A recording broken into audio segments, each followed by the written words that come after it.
Ուզում եք Արսենին, եթե հարցնեք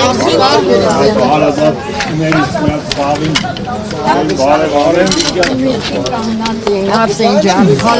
Ինչ կասեք որպես մայր։ ինքան հուզված եմ Ազիզ ջան, չեմ կարում, սիրտս վատած, չեմ կարում խոսել։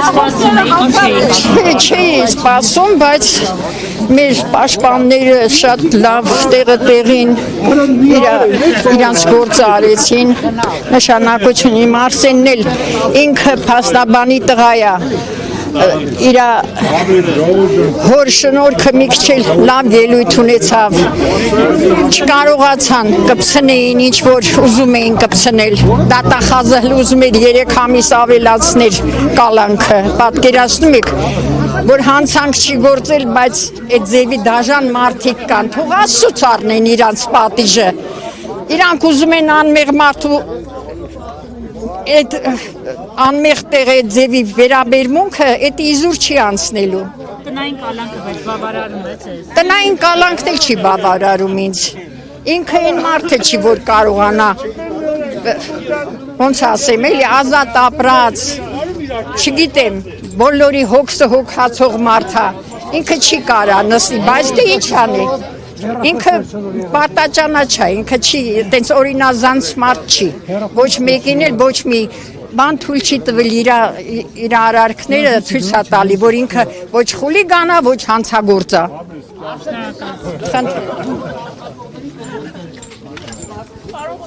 Ջան է, ջան,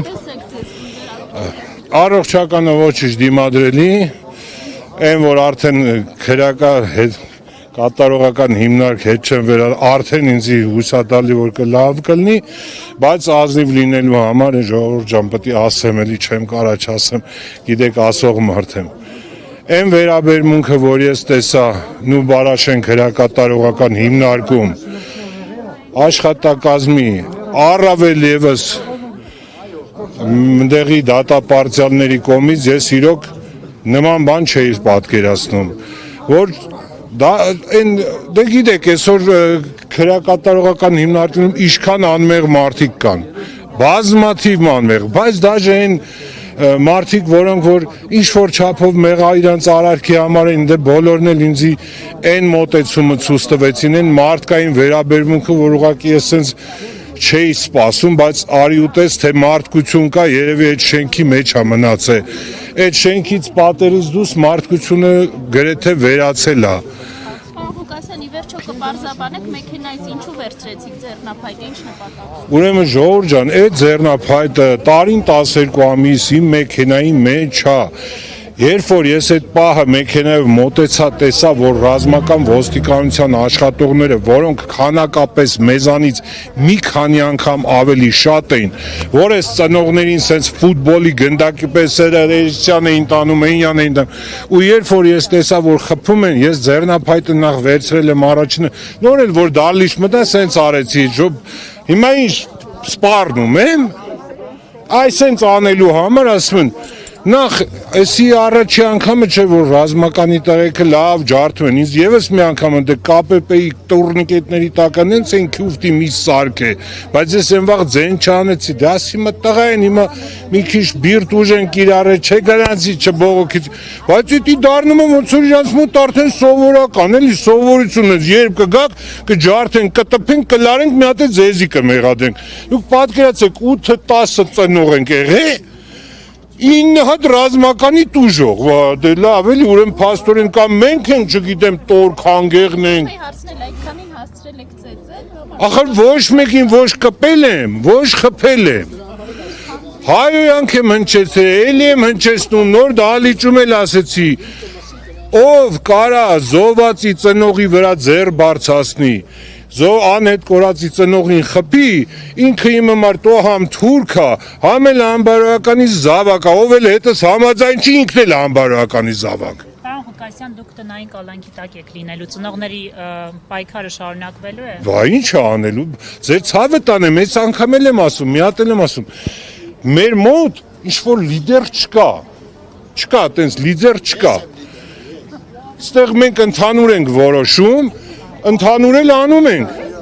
Ընդհանուր է, մեր սաղ արվում ընդհանուր, ուղղակի խի են սենսի, որտեվ ես էի կարողանում ինչ-որտեղ իրանց խոսքը առաջ քաշել, էդ էր խնդիրը, որ ես ասենք ցելի տակ է, էլի պրիցելի իմ վրա էր։ Բոլորը կարծիք էին հայտնում, որ ձեզ կալանավորելը նաև ծնողներին լռեցնելու համար է, դուք ինչ կարծիք ունեք դրա համար։ Նաև, բայց միևնույնն է, անկախ նրանից դաժե եթե իմ կալանքը շարունակեն էլ, միևնույնն է ես համոզված եմ, որ այս ծնողները չէին լռելու։ Տեսեք Տաթևիկ Սողոյանը իմ փաստաբան ասեց, ինքը ոչ թե մենակ իմ փաստաբանն է, այլ ինքը նաև իմ բախտակից ընկերն է, իր քերին էլ անհայտ կորած։ Հիմա որ հո Տաթևիկին էլ չէին Կոչուբաևի նման փռելու ասֆալտին հոտել չէին անելու, դա չանց ամեն ինչը սպասել է, շատ չէ կողդ եմ չվախնաս։ Էտա ցամեր հաջա։ Քանի որ ձեր փաստաբանն էլ այնտեղ հարցադրումը արեց, թե ինչ գործուներ այդտեղ ռազմական ոստիկանությունը, դուք տեսել եք թե ինչպես է հայտնվել կամ ինչից հետո սկսեցին գալ ռազմական ոստիկանություն։ Նախ ռազմական ոստիկանության ծառայողները իրանք իրենց ծառայությունը կատարում են հակերում, այսինքն պաշտպանության նախարարությունը 3 հակ ունի։ Ամեն հակում ունի իր ծառայողները։ Նրանք հակի հերթապահներն են, նրանք սենց էլ նենց էլ ընդ են։ Բայց բացի հակի հերթապահները, մենք այնտեղ հենց հայտնվում ենք, այնտեղ համ գալիս է ռազմական ոստիկանության հատուկ ջոկատը, այնտեղ համ կգա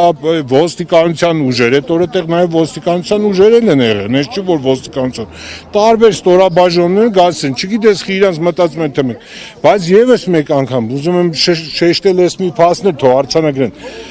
Բազմաթիվ հանդիպումներ ունեցել ենք, թե ԱԱԾ-ում, թե կառավարությունում, թե չէ։ Մենք ոչ միտեղ խնդիր երբեք չենք ունեցել։ Մենք որտեղ գնացել ենք, ասում ենք ուզում ենք հանդիպենք այս մարդու հետ, հարց չկա։ Օր, ժամ, թվականակ, ինչքան ենք մտնում ենք, խոսում ենք, հարցը տալիս ենք, դուրս են գալի։ Մենք կռիվ չենք մանգալի, մենք չենք գնում կռվելու, բայց պաշտպանության նախարարությունը հետ ինչքան գնացել ենք, միշտ խնդիր ա եղել։ Ինչքան գնացել ենք իրանք այդպես միշտ փորը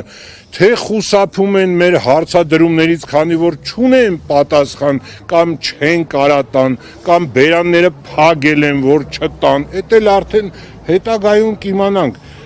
Ասում եմ բոկնիցի մոշկը, վիզիտ նիմնոշկը, մի օր կբացվի, սա ամեն ինչի վրա է լույսը կսպրվի։ Կիմանանք ով տարավ մեր երեխեքին կոտորեց, ով ինչ արեց, ով ոնց արեց, էդի գալու է այդ օրը, ես այդ օրվան հավատում եմ։ Yes,